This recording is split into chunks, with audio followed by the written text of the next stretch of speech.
السلام عليكم ورحمة الله وبركاته. وعليكم السلام ورحمة الله وبركاته. أهلا لاباس عليك؟ رشيد صافا الحمد لله، أنتم لاباس؟ vous بيان كلشي بخير؟ الحمد لله. الله يجزيك بخير، بارك الله فيك. الله يليك، فريمون بليزير. بارك الله فيك. إن شاء الله بسم الله. نعم، عندنا 30 دقيقة هكذا ياك؟ Ouais, 30 minutes, 35. نمشيو حتى ل 40 pas de souci إن شاء الله aujourd'hui. 30 سي بيان. 35 إلا زعما كاع كان سميتو ياك ما كاينش انتراسيف، انا اللي غندوي ياك. ان شاء الله جو في غندير واحد بتيت مقدمه صغيره ان شاء الله ونمشيو. ايوا طيب ان شاء الله.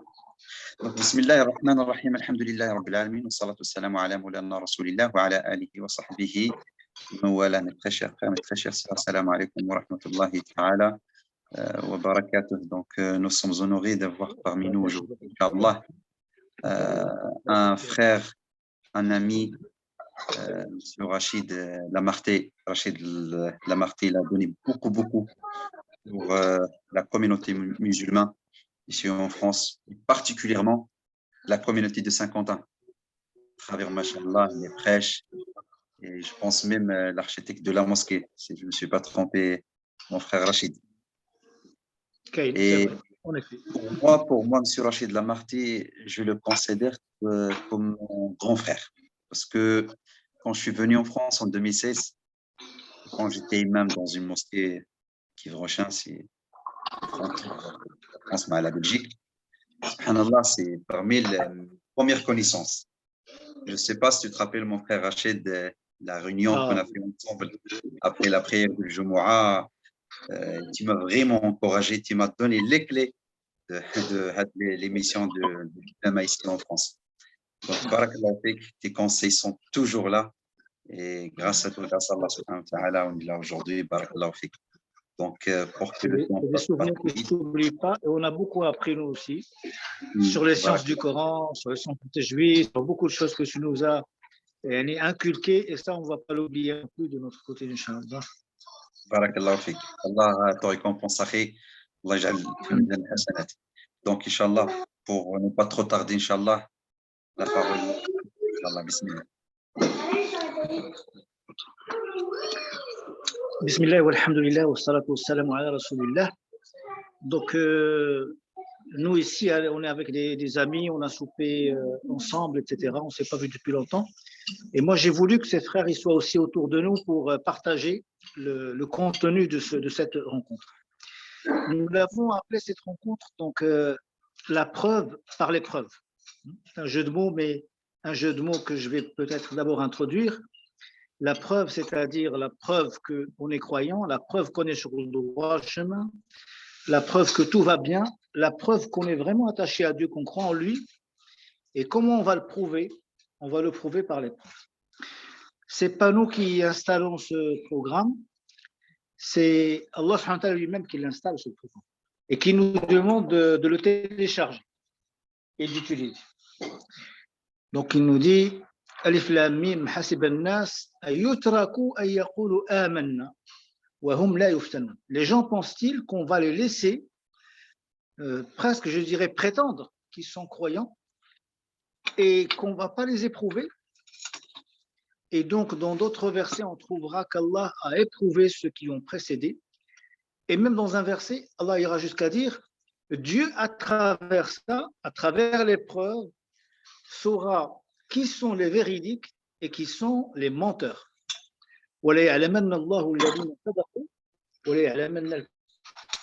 C'est-à-dire de par l'épreuve, de par ce grand ami qui va garder l'essentiel et qui va faire tomber ce qui n'a pas de valeur, Allah va savoir qui sont les vrais croyants. Et donc par l'épreuve, c'est prouver que tu es éprouvé et que tu t'accroches et que tu tiens le coup. Et que les épreuves de la vie d'ici-bas n'ont pas de valeur, puisque la vie d'ici-bas va finir. La vie d'ici-bas est tellement courte, la vie d'ici-bas n'est pas une vie, et que la vie de l'au-delà, la hiya al-hayawan, dans le sens de la vraie vie, pas le sens de l'animal. Et donc cette vie-là, c'est ça la vraie vie. Et إن أولئك يحبون العاجلة ويذرون وراءهم يوما ثقيلا. Cela, Allah dit de quoi? C'est-à-dire qu'ils ont une vision très courte. Ils aiment bien cette vie d'ici-bas et ils laissent la vie éternelle. Ils sont prêts à sacrifier un moment de la vie d'ici-bas pour une éternité. Ce n'est pas raisonnable. Comme quelqu'un te dit, il est prêt à sacrifier 1 milliard juste pour 1 euro tout de suite. Tu lui dis, est-ce que tu peux attendre, je te donne 1 milliard ou je te donne 1 euro tout de suite? Il dit, non, donne-moi 1 euro maintenant. C'est ça que je veux toucher. Plus tard, je ne sais pas, c'est quand plus tard. Et donc, finalement, l'épreuve constitue la preuve pour qui? Pour le croyant. Le croyant qui supporte l'épreuve a donné la preuve. Le croyant qui chute devant l'épreuve n'a pas accompli la preuve. Est-ce qu'il faut avoir une foi très importante pour supporter l'épreuve? Devant l'épreuve, on est tous quelque part fragiles. D'ailleurs, les communautés qui nous ont précédés et dont les doigts qu'on trouve, c'est Allahumma ja'al fitnatana ala qadri dinina. Ya Allah, fait que l'épreuve qu'on subit, elle correspond à notre religion. C'est-à-dire qu'il ne faut pas l'autre foi. Ala qadri dinina, c'est-à-dire on prend comme ça, mais le sens, c'est vrai, le sens, c'est la foi. Ala qadri dinina, Allahumma ja'al fitnatana ala qadri dinina. C'est-à-dire que la religion qu'on a, qui développe notre foi, il ne faut pas que l'épreuve soit très grande et que la foi soit tellement petite, si bien qu'elle va l'écraser. Il faut que l'épreuve soit adaptée à notre niveau de spiritualité. Lorsqu'on est ébranlé par l'épreuve, à un moment donné, on va douter. Qui doute? Quelqu'un qui n'est pas croyant? Non, on est croyant, mais on va douter.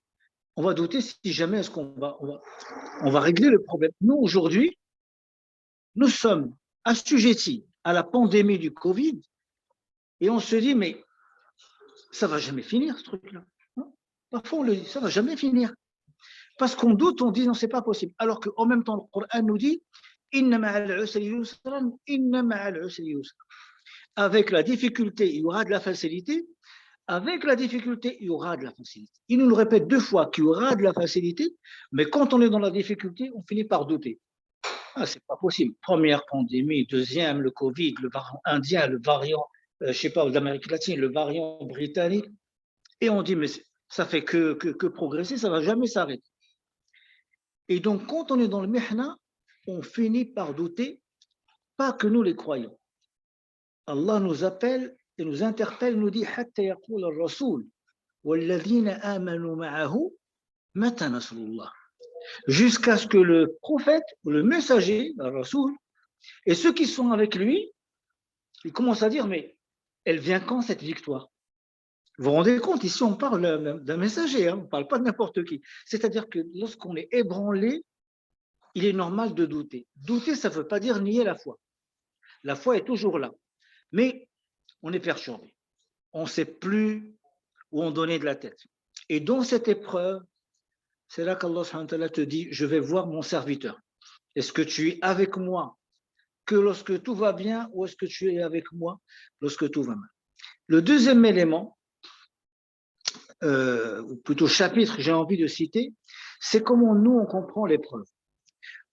Quand quelqu'un lui arrive quelque chose de bien, en général, ce n'est pas une épreuve. Ça, c'est une récompense. Allah l'a comblé. Il a ce qu'il faut, il a de l'argent, il a des biens, ses projets fonctionnent.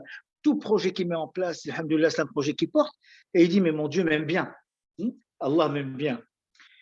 Et quand il voit quelqu'un dans des problèmes, je sais pas, d'argent, conjugaux avec ses enfants, sa famille, ses projets ne tiennent pas la route, qu'est-ce qu'il a tendance à dire? Mais lui, Dieu l'a abandonné, l'a laissé tomber. Cette logique-là est dangereuse. Vous savez pourquoi? Parce qu'Allah nous apprend dans Surat al-Fajr, vers la dernière partie de Surat al-Fajr, il nous apprend la chose suivante. فأما الإنسان إذا ما ابتلاه ربه فأكرمه ونعمه فيقول ربي أكرم. L'homme, quand son Seigneur va le combler, va lui donner des choses, va lui donner des ni'am, des bienfaits, qu'est-ce qu'il va dire? يقول ربي أكرمن وأما إذا ما ابتلاه s'il l'éprouve فقدر عليه رزقه, c'est-à-dire le risque devient étriqué, ضيق, فيقول ربي أهانني, mon Dieu m'a anéanti, mon Dieu m'a presque humilié. Et qu'est-ce qu'Allah dit? Il dit Kalla. Kalla, ça n'existe pas en français. C'est comme si je dis, mais non, pas du tout, vraiment avec force. Hein. C'est un nom, mais ce n'est pas juste un nom comme ça, parce qu'il y a le mot là. Mais si tu rajoutes juste le kaf avant, Kalla, c'est presque, tu dis à la personne, mais tu ne comprends rien. Mais tu n'as rien compris, mais tu es complètement à côté de la plaque. Et c'est un nom avec une certaine force. Allah va nous enseigner maintenant comment agir. Le problème, il est où? Il n'est pas dans tu as de la richesse, tu es dans la galère. C'est pas ça le souci que j'attends de toi, ô mon serviteur. كلا بل لا تكرمون اليتيم ولا تحضون على طعام المسكين. Votre problème, l'épreuve, elle est où? Elle est dans le fait que vous ne donnez rien à l'orphelin, que vous ne veillez pas à la nourriture du pauvre. C'est pour ça que Ramadan, il est karim. Et que nous, pendant Ramadan, il faut féliciter, il faut saluer, c'est une fierté. Tous ces gens qui, dans un certain nombre de mosquées de ville, aujourd'hui, parce qu'ils ne peuvent pas donner manger directement, ils ne peuvent pas restaurer les nécessiteux, ils organisent des repas, ils font des distributions dans les campus universitaires, chez les étudiants, là où il y a des gens qui sont nécessités, même pas étudiants. J'ai vu à Roubaix, la mosquée de l'école, ils ont même été jusqu'à répertorier tous les noms des personnes. Et ces personnes, ils vont, alhamdoulilah, les nourrir du Ramadan 1 jusqu'à Ramadan 30. Ou ils vont le ramener quand ils ne sont pas capables, etc. Mais c'est ça. تحضون على طعام المسكين وتأكلون التراث أكلا لما. Tu vous mangez de l'argent dans lequel il y a du haram. Vous ne vous souciez pas si c'est haram ou si c'est halal. وتأكلون التراث أكلا لما وتحبون المال. Vous aimez l'argent d'un amour fou. Vous ne voyez plus d'où il vient, tellement vous j'ai oublié le flou, ça fait mettre de l'argent devant moi, je ne dis même pas d'où ça vient, comment ça a été gagné, licite, pas licite, c'est de l'argent bien. Dès que j'ai l'argent devant moi, je ne vois plus rien.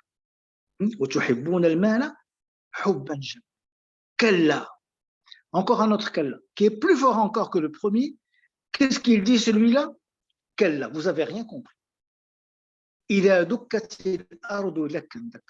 Cet argent qui fait que vous vous sentez bien quand vous l'avez, et vous vous sentez humilié quand on vous en prive, cette terre, tout ce que vous voyez,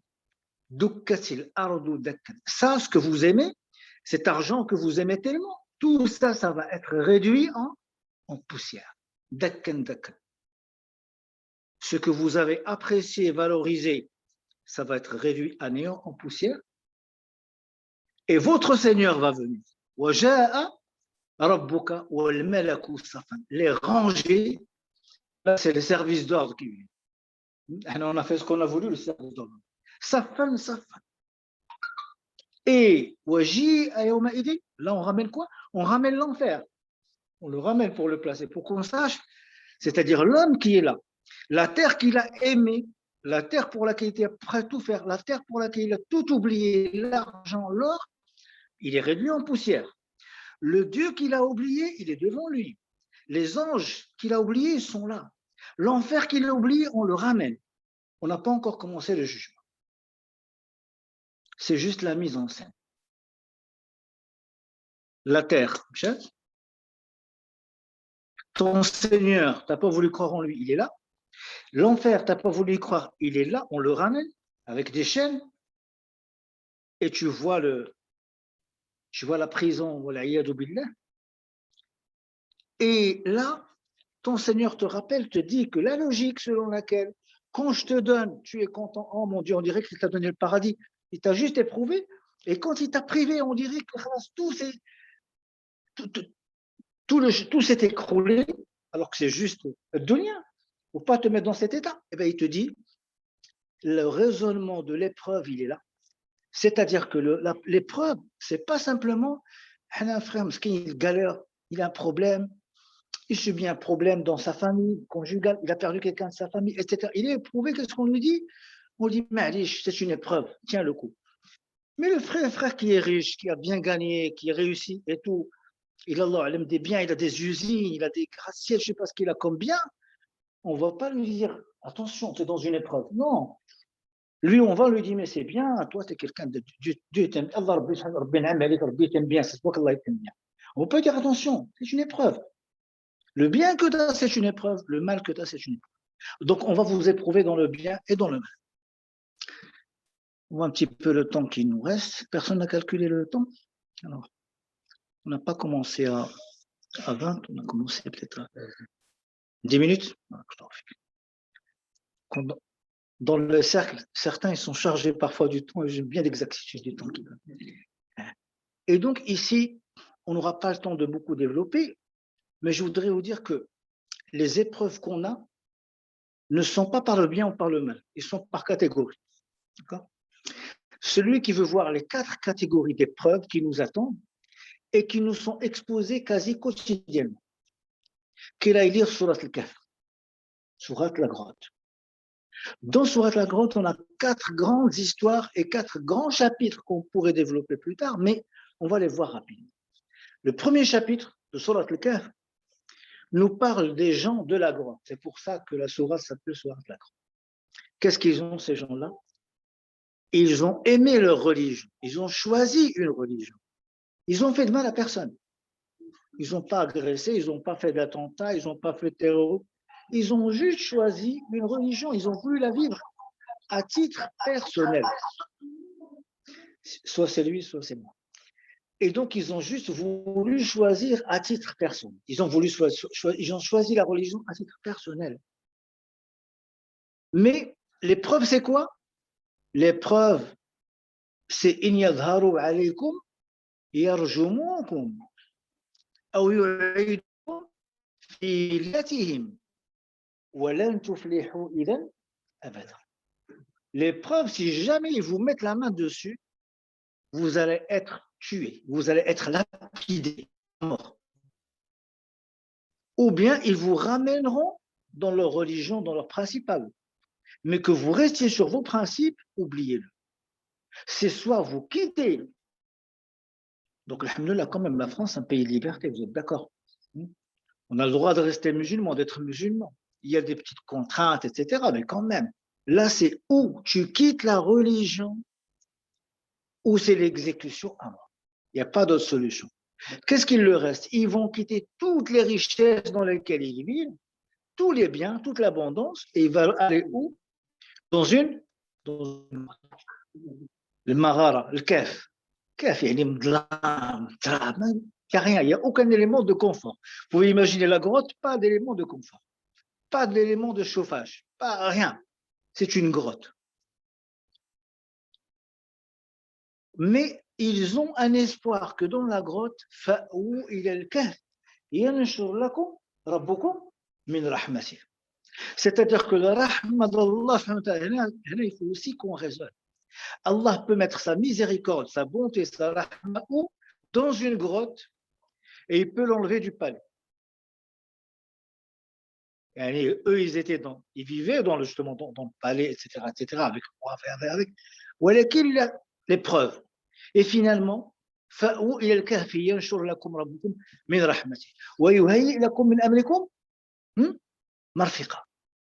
il aura quelque chose de doux, d'accord, dans cette grotte. Donc, l'homme sera parmi les épreuves qu'il subira, c'est l'épreuve de din, de la religion. C'est pour ça que parmi les doigts, Allahumma la taj'al fitnatana fi dinina wa la taj'al musibatana fi dinina. Et Allah fait que notre épreuve n'ait pas d'impact sur notre religion. Vous savez pourquoi?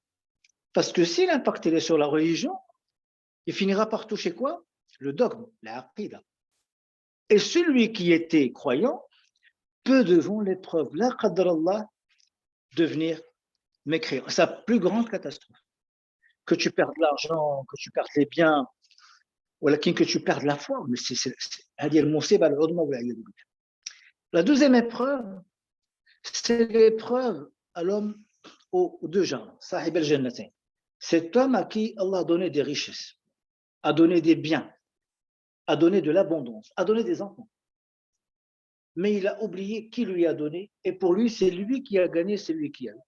Cette épreuve, on la trouve également avec Qarun, qui fait partie du peuple de Moussa, alayhi salam, qui a وَأَتَيْنَاهُ مِنَ الْكُنُوزِ مَا إِنَّ مَفَاتِحَهُ لَتَنُوءُ بِالْعُصْبَةِ أُولِي الْقُوَّةِ. On lui a donné des trésors, dont juste les clés des trésors, pas les trésors. Tu ramènes des, masha'Allah, des colosses, des gens forts, ils ont du mal à transporter quoi? Les clés des trésors de Haroun, tellement il est riche. Donc je ne laisse même pas. La description, elle est très, très belle et très forte dans le Coran. C'est-à-dire qu'ils se mettent ensemble. 6, 7, 8 personnes très très fortes, ils auront du mal à transporter les clés des trésors de Haroun. Et lorsqu'on lui dit de donner un peu fi sabilillah, il refuse. Et il dit, ce que j'ai gagné, mais je l'ai gagné par mon intelligence, par mon labeur, par mon travail. Et il oublie que c'est Allah le donateur. Donc ici, quand son ami ou son frère lui dit, mais n'oublie pas que c'est Allah qui t'a donné, il dit non, voilà comment j'ai gagné ce que j'ai. Et il lui dit, Allah qui t'a donné ce que tu vois, il peut le détruire. Il dit, non, ma adunnu an tabida hadihi abadan. Wa ma adunnu as-sa'ata qa'imatan. Ce que tu vois, jamais ça va perdre. L'heure, avec un grand H, elle n'aura jamais lieu. Et même si on va supposer que le jugement existe, on va supposer que l'heure va arriver, etc., je suis sûr que mon Seigneur me donnera mieux que ça encore. D'abord, il suppose, ce n'est pas la foi. Imaginons peut-être qu'un jour le jugement aura lieu.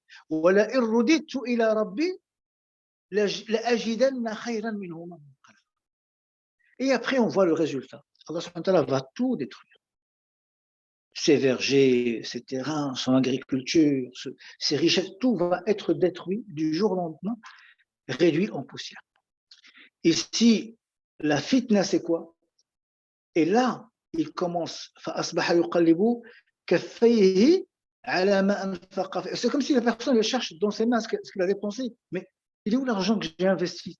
Il cherche. ويقول يا ليتني لم أشرك بربي أحدا. Ah, si seulement j'avais jamais rien associé à mon Seigneur. Ah, c'est dommage. Troisième fitna, l'épreuve de la science. C'est l'embellissement de la science, c'est la modestie. Et là, je dirais, la perversion de la science, c'est l'orgueil. Quelqu'un qui a de la science avec l'orgueil, même la science qu'il a le plus, il n'y a plus de beauté dans la science qu'il a. Quand il est modeste, au contraire, ça a de la valeur. Ici, l'épreuve, c'est Moussa alayhi salam qui l'a subi. L'épreuve de Moussa, c'est quoi? C'est de lui poser la question, y a-t-il quelqu'un qui a plus de science que toi? Et ici, Moussa n'est pas orgueilleux, mais il tombe dans le piège quand même. Et il va dire, non, il n'y a personne qui peut... Je suis messager, je suis prophète, je suis messager à ferme résolution. Je suis messager pratiquement universel par rapport à la Torah. Je porte un message, un des grands messages qui est la Torah. C'est pas par orgueil que Moussa dit, mais non, pour moi, il n'y a pas plus savant que moi sur terre. C'est pas par orgueil, mais par logique. Je suis le plus savant. Allah lui dit, stop, Moussa. Qu'est-ce que tu viens de dire? Il n'y a pas plus savant que toi. Tu vas voyager et tu vas rencontrer quelqu'un qui va te montrer une science qui te dépasse. Et là, le voyage de Moussa commence, vous le connaissez, avec le Khadir, etc. Il va lui démontrer qu'il est incapable même de patienter pendant l'acquisition de la science. Et c'est Moussa qui va craquer. Et c'est Moussa qui va dire, si je te pose encore des questions, tu peux tout arrêter. Ça veut dire, j'ai échoué, je peux pas. Et il va échouer. Et Allah va lui démontrer que sur cette terre, lui ne le sait pas, il y a des gens qui ont une science qui le dépasse et qu'il ne peut pas supporter et dont il n'a même pas la maîtrise du disciple, de l'élève qui doit écouter son maître. L'épreuve de la science. Donc Allah nous montre que pas. Et la deuxième chose, Allah nous montre aussi que la science, il faut aller la chercher. Et Moussa doit voyager pour chercher la science. Et il doit se déplacer, il doit se mettre en position du disciple. Lui qui est messager, qui est prophète, qu'est-ce qu'il devient? Il devient un disciple. La dernière épreuve, et ces épreuves, nous allons tous les vivre, et je vous dirai comment. Ce n'est pas forcément à grande échelle. C'est l'épreuve de Dhul-Qarnayn, cet homme à qui Allah donne des pouvoirs immenses. Et à chaque fois, il veut voir qu'est-ce qu'il va faire de ses pouvoirs. Qu'est-ce qu'il va faire de ses pouvoirs? Est-ce que tu vas les, par ton pouvoir, est-ce que tu vas les châtier ou est-ce que tu vas être doux avec eux? Et on voit comment il compose avec le pouvoir. Chacun d'entre nous aura de l'argent à gérer. Chacun d'entre nous aura de la science à acquérir et quand il va l'acquérir, comment il se comporte avec la science. Chacun d'entre nous sera éprouvé à un degré dans sa religion, dans sa pratique religieuse. Qu'est-ce qu'il fait? Il abandonne, il lâche, il ne fait pas. Chacun d'entre nous, parfois, il a salat al-asr à faire avant de mourir. Comment il fait? Comment il se comporte? Là où il est. Est-ce qu'il préfère faire les courses et laisser l'asr, quitter l'horaire et le maghrib va rentrer, ou il se dit non, non, mais attends, c'est pas grave, il faut que je trouve une solution. Et donc, l'épreuve de la religion sera également là quotidiennement. L'épreuve de l'argent est là. L'épreuve du pouvoir, mais un petit pouvoir. Tu as un pouvoir sur ta maison. Tu as un pouvoir sur ta femme et tes enfants, sur la gestion de tes biens. Tu as un pouvoir sur l'argent que tu as, que tu dois répartir. Et donc, chacun d'entre nous sera éprouvé. Et à chaque fois, en fonction de l'épreuve qu'il subit et de la manière dont il réagit, Allah va le combler de ses bienfaits. Et donc, l'épreuve, la preuve par l'épreuve.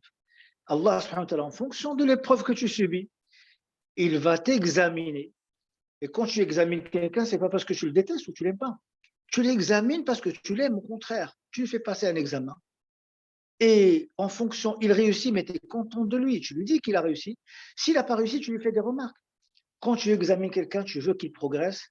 Et quand il progresse, tu es satisfait de lui, tu es content de lui. Et c'est comme ça que tu le sélectionnes.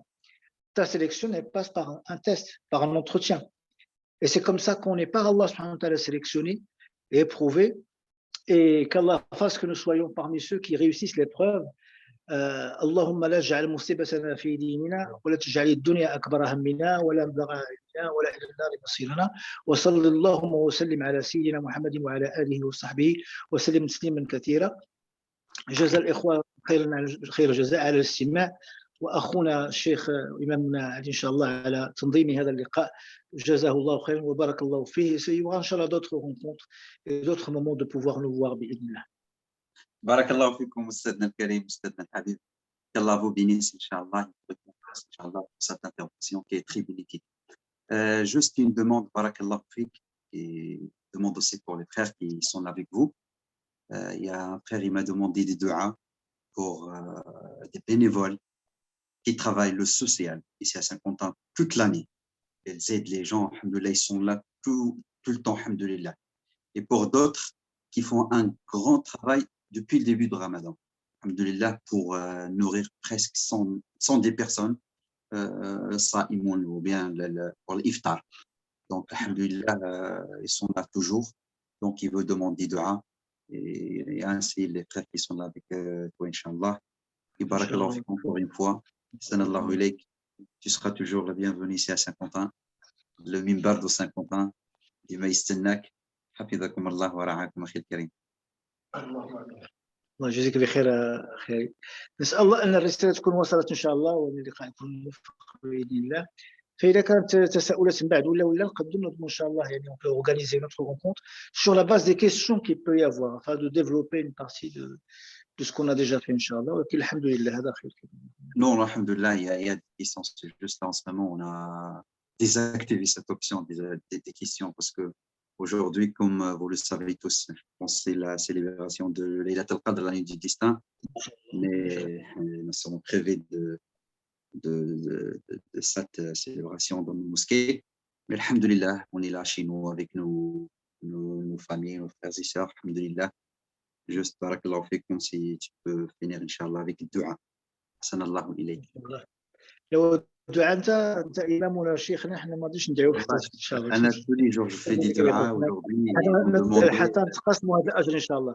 ولكن حنا ان شاء الله سندعو للاخوه العاملين في حقل الافطار. هذا حنا ان شاء الله في الصلوات ديالنا غادي ندعيو ان شاء الله. ولكن انت الان دعي ان شاء الله، انت الامام ديالنا اخي. سبحان الله. احسن الله اليك، بارك الله فيكم اخي الحبيب سيدي رشيد، احسن الله اليك. اسال الله سبحانه وتعالى هذه المداخله ان يجعلها في ميزان الحسنات، وان يجعلها ان شاء الله نفعا لشبابنا ولامتنا ان شاء الله، وان يجعلها ان شاء الله سببا لدخولنا جميعا الجنه. اليوم ان شاء الله تكون ليله القدر. نسال الله سبحانه وتعالى هذا المجلس وهذا اللقاء ان يجعله مجلسا مباركا تغشاه من الله الرحمه وتنزل عليه السكينه وتحفه الملائكة ويباهي الله سبحانه وتعالى به أهل السماء. نسأل الله سبحانه وتعالى أن يبلغنا ليلة القدر، وأن يجعلنا إن شاء الله ممن صاموا هذا الشهر المبارك حق الصيام وقاموا بالقيام. اللهم اغفر ذنبنا واستر عيبنا وفرج كربنا وقض يا رب حوائجنا، وأدم يا ربي في طاعتك عافيتنا، وأعنا على إخلاصها، وارزقنا شكر نعمتك وبر الوالدين والولد يا أرحم الراحمين يا رب العالمين. الإخوة اللي معك نسأل الله سبحانه وتعالى وهو يعلم ما في نواياهم وما في قلوبهم من حاجات وعطايا، نسأل الله عز وجل أن ييسر الأمور، نسأل الله عز وجل الشفاء العاجل للمرضى، نسأل الله عز وجل أن يجدد الرحمات على موتانا وموتاهم، نسأل الله عز وجل الهداية والتوفيق والتفوق والنجاح لأولادنا جميعا يا أرحم الراحمين يا رب العالمين. الإخوة اللي يطلبوا الدعاء نسأل الله سبحانه وتعالى أن يكون معهم وأن يحفظهم وأن يجعل أعمالهم خالصة صادقة لوجهه الكريم برحمتك يا أرحم الراحمين يا رب العالمين. وصلى اللهم وسلم وبارك على رسولك محمد وعلى آله وصحبه أجمعين. سبحان ربك رب العزة عما يصفون وسلام على المرسلين والحمد لله رب العالمين. صلى الله عليك، ونراك في ساعة مباركة إن شاء الله. ان شاء الله. بارك الله فيكم خير الدعوة، الله يجزيكم بخير. نتواصل إن شاء الله. وعليك خير ان شاء الله باذن الله. السلام عليكم. ان شاء الله. وعليكم السلام ورحمه الله وبركاته.